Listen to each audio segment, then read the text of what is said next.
አንዲት ቆንጆ የሆነች የተብሏል ታሪክ አለችኝ። ኢብሊስ ቤት ሊቀይር ጓዙን ሸከፈና ልጆቹን ሰብስቦ ሊወጣ ሲል አንዲት ጎጆ አገኘ።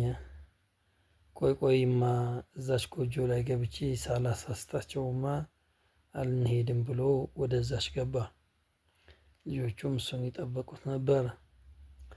በኋላ ሲገባ አንዲት ሴትዮ ከክንችር ጋር የታሰረች ላም ከሷ ወተት እያለበች አጠገቧ ደግሞ የሚድህ ልጅ አስቀምጣ አየ።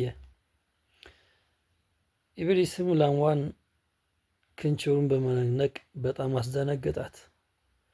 ላሚቷን በጣም ደነገጠችና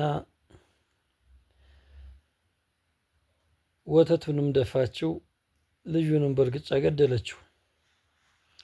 ሴትየዋን በጣም ስለተናደደች በቢላዋ አንስታ ላሚቷን ገደለቻት። ባልየውም ሲመጣ የሆነውን ሆኖ ሲያዩ በጣም ተናደደና ሚስቱን ክፉኛ ደብድቦ ፈታት። ይሄን የሰሙ ደግሞ የሚስት ቤተሰብ እንዴት በማለት መጥተው ባልየውን ከአለም የግነው ፊሃ አረጉት፣ ደበደቡት። ይሄን የሰሙ የባል ቤተሰብም ዱላ ከይዘራ ይዘው ሚስት ቤተሰብ ጋር መጥተው ተጨፋጨፉ፣ ተላለቁ። ይህን ሁሉ ሲያዩ የነበሩ የኢብሊስ ልጆች ከቶ ምን አድርገህ ነው እንዲህ ሁሉ የደረሱት አሉት። ምንም አላደረኩም፣ አንድ ነገር ብቻ ነው ያደረኩት አላቸው። እሱም የላሚቷን ክንችር ብቻ ነው የወዘወዝኩት አለ።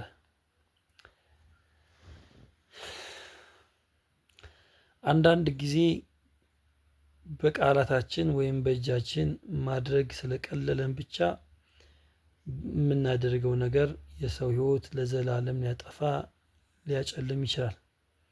ስለዚህ በአቅማችን የቻልነው ስለቻልነው ብቻ ዛፉን ስንወዘውዘው ያለ ጊዜው ፍሬው ይወርድና ዛፉን እንጎዳዋለን፣ ወይም ቅጠሉን አረግፈን ፍሬ እንዳያፈራ ልናደርገው እንችላለን። በህይወታችን ላይ መቆጠብ እንልመድ። በህይወታችን ላይ እጃችን መሰብሰብ እንልመድ። በመጨረሻም ላኢላሃ ኢላ አንተ ሱብሓነከ ኢኒ ኩንቱ ሚነ ዛሊሚን